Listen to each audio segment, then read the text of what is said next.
What if I block traffic? Yeah. Hey, if you block traffic, I won't see anything.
I'm not recording, I'm not on tour, and I've never had a song go to #1 on Beatport. I've never been featured on Juno Download or Track It Down. I never released vinyl.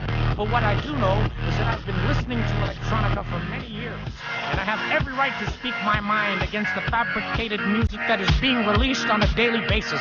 It's absolutely appalling. All these people think that if you're on the Beatport Top 10 that you're making something out of yourself. Well, you're making a mockery out of electronic music. I'm a producer, and I come from the underground, and I'm sick and tired, and I'm here to go on these rants on message boards, because I know I will never amount to anything, and I need to make myself feel better. So when I'm not high on cocaine, I will sit in front of this computer till the cows come home and continue ranting and raving about artists that are actually living out their dream, because I never will.